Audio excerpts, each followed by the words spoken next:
नमस्कार दोस्तों, आज की इस वीडियो में हम बात करेंगे एक ऐसे सवाल के बारे में जो सवाल ट्रेन में सफर करने वाले यात्रियों के मन में कभी ना कभी तो जरूर आया होगा। क्योंकि दोस्तों कई बार ऐसा होता है कि ट्रेन में सफर करते समय हमारे मन में एक सवाल जरूर आता होगा, आखिर रेलवे की जो पटरियां होती है जो कि हजारों किलोमीटर तक बिछी होती है, और जैसा कि हम जानते हैं कि जो रेलवे की पटरियां होती है वो कई बार खेतों से होकर गुजरती है, तो कई बार घने जंगलों के बीच से होकर रेलवे की पटरियां गुजरती है। और इसके अलावा कई बार तो ऐसी सुनसान जगहों से रेलवे की पटरियां गुजरती है जहां से कई किलोमीटर तक कोई भी बड़ा शहर नहीं होता है। इसी कारण से ये सब जानने के बाद लोगों के मन में ये सवाल जरूर आता है कि जो रेलवे की पटरियां होती है वो चोरी क्यों नहीं की जाती है, यानी कि रेलवे की पटरियों में ऐसी कौन सी टेक्नोलॉजी लगाई जाती है जिसके कारण से चोर रेलवे की पटरियों को छूने से भी डरते हैं। क्योंकि जैसा कि आपको पता होगा कि रेलवे के ट्रैक यानी कि रेलवे की जो पटरियां होती है वो काफी ज्यादा भारी होती है, लेकिन फिर भी चोर रेलवे की पटरियों को छूने से क्यों डरते हैं। इसके अलावा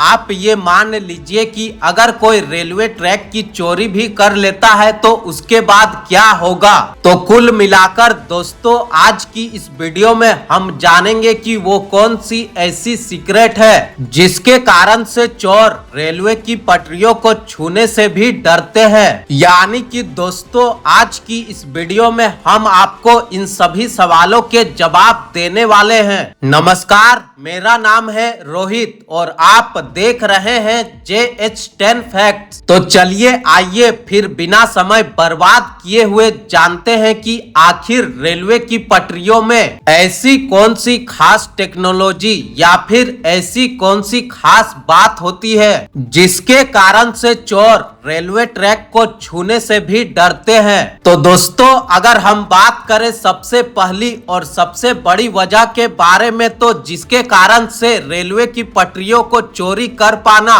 काफी ज्यादा मुश्किल होता है, तो दोस्तों सबसे पहला जो कारण है वो ये है कि पटरियों का वजन। क्योंकि आपकी जानकारी के लिए मैं आपको ये बता दूं कि रेलवे की पटरियां आपको देखने में लोहे का एक टुकड़ा जैसा लगता होगा, लेकिन आपको बता दें कि रेलवे की जो पटरियां होती है वो काफी ज्यादा भारी होती है। ऐसे में दोस्तों अगर कोई व्यक्ति ये सोचता है कि वो रेलवे की पटरियों को काट करके गाड़ी में लोड करके ले जाएगा, तो ऐसा कर पाना बिल्कुल भी पॉसिबल नहीं है। क्योंकि दोस्तों असली प्रॉब्लम यहीं से शुरू होती है। आपको बता दें कि पटरी को केवल काटना नहीं होता है बल्कि उसको रेलवे ट्रैक से अलग भी करना होता है, और उसके बाद पटरी को उठाना भी पड़ता है, और उसके बाद उस पटरी को गाड़ी तक पहुंचाना भी होता है। अब दोस्तों आप ये समझ ही गए होंगे कि इस काम को करने के लिए काफी ज्यादा लोगों की जरूरत होगी,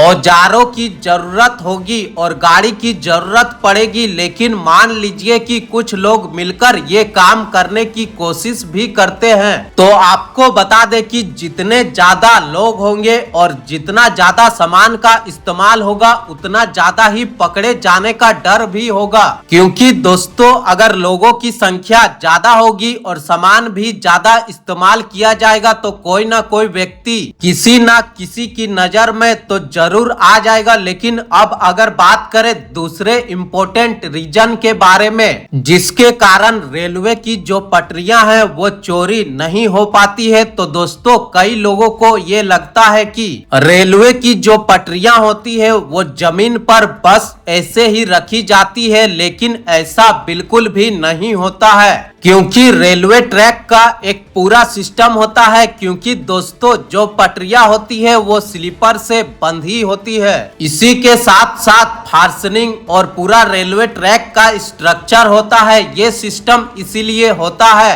ताकि रेलवे की पटरियां यानी कि ट्रैक को अपनी जगह पर मजबूती से जोड़कर रखा जा सके, ताकि कोई भी ट्रेन दुर्घटना देखने को ना मिले। यानी कि दोस्तों सिंपल भाषा में ये बोला जाए तो रेलवे की जो पटरियां होती है वो एक पूरे सिस्टम से बंधी होती है, जिसमें इस्तेमाल किया जाता है स्लीपर्स का, फार्सनिंग का और नीचे का पूरा ट्रैक स्ट्रक्चर का। इसी कारण से दोस्तों ये मान लीजिए कि अगर कोई पटरी को निकालने की कोशिश भी करता है तो उसके लिए उन लोगों को पटरियों को पूरे सिस्टम से अलग करना होगा, लेकिन ये काम करना काफी ज्यादा मुश्किल होता है और इसमें लगने वाला जो समय होता है वो भी काफी ज्यादा समय लगता है। इसके अलावा दोस्तों सबसे बड़ी बात यह है कि चलती रेलवे लाइन से पटरी को हटाना ये केवल एक चोरी नहीं होती है। मान लीजिए कि दोस्तों एक रेलवे लाइन है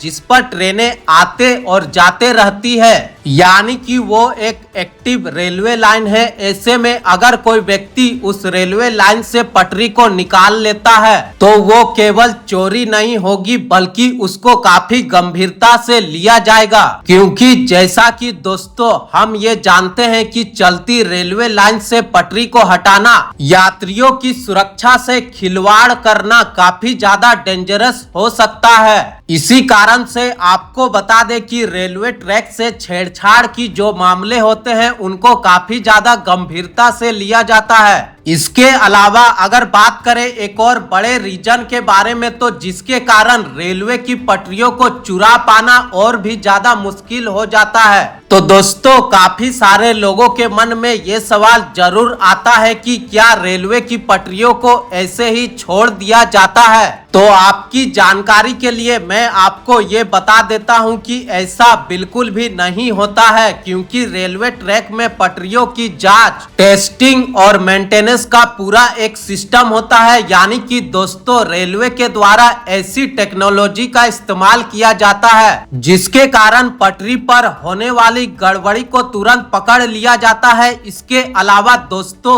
काफी सारे लोगों का ये मानना भी होता है कि रेलवे की जो पटरियां होती है वो एक नॉर्मल लोहे से बनी होती है, लेकिन दोस्तों ऐसा नहीं होता है, क्योंकि आपकी जानकारी के लिए मैं आपको बता दूं कि रेलवे की जो पटरियां होती है वो किसी नॉर्मल लोहे से नहीं बनी होती है। इसी कारण से रेलवे की पटरियों को काटने में खास औजार की जरूरत होती है और पटरियों को काटने में काफी ज्यादा समय भी लगता है। लेकिन दोस्तों मान लीजिए कि अगर कुछ लोगों के द्वारा रेलवे की पटरी को किसी प्रकार से काट भी लिया जाता है तो फिर बड़ा सवाल ये भी होता है कि उस पटरी को बेचेंगे कहाँ पे, क्योंकि सबसे पहले तो इतनी बड़ी पटरी और इतनी भारी भरकम पटरी को किसी कबाड़ी के पास ले जाना बहुत ही ज्यादा मुश्किल होता है। इसके अलावा पटरियों को बेचने में भी काफी ज्यादा प्रॉब्लम हो सकती है, क्योंकि जैसा कि हम लोग ये जानते हैं कि रेलवे की जो पटरियां होती है वो रेलवे की संपत्ति होती है। ऐसे में ये मान लीजिए कि अगर कोई कबाड़ी वाला उस पटरी को खरीद भी लेता है तो उस कबाड़ी वाले को भी पकड़े जाने का डर लगा रहता है। लेकिन दोस्तों जैसा कि मैंने आपको इस वीडियो में पहले ही बताया है कि रेलवे की जो पटरियां होती है वो किसी नॉर्मल लोहे से नहीं बनी होती है। इसी कारण से रेलवे की पटरियों को पिघलाने में काफी ज्यादा टेम्परेचर का इस्तेमाल किया जाता है। लेकिन दोस्तों आपको बता दें कि किसी भी नॉर्मल कबाड़ी वाले के पास ऐसी कोई भी भट्टी या फिर कोई भी मशीन नहीं होती है जिसमें रेलवे की पटरी को पिघलाया जा सके और उससे कोई नया सामान बनाया जा सके। इसी कारण से दोस्तों जो कबाड़ी वाले होते हैं वो इस प्रकार से सामान को खरीदने से बचते हैं। यानी कि दोस्तों कुल मिलाकर रेलवे की पटरियों को निकालने में भी काफी ज्यादा प्रॉब्लम होगी और रेलवे की पटरी को निकालने के बाद उसको बेचने में और छिपाने में काफी ज्यादा प्रॉब्लम होगी। तो कुल मिलाकर इन कारणों के कारण ही रेलवे की पटरी को चुरा पाना नामुमकिन होता है। और जानकारी के लिए आपको बता दें कि किसी भी रेलवे की सामानों की चोरी करना एक कानूनी अपराध है और इसके अलावा रेलवे की संपत्ति की चोरी करने वाले व्यक्ति के खिलाफ कानूनी कार्रवाई भी की जाती है, जिसके कारण से चोर रेलवे की पटरियों को छूने से भी डरते हैं। दोस्तों, आज की इस वीडियो में बस इतना ही। आपको ये जानकारी कैसी लगी कमेंट बॉक्स में जरूर बताएं। तो दोस्तों, मिलते हैं इसी तरह से एक और नई वीडियो के साथ। तब तक के लिए धन्यवाद। जय हिंद।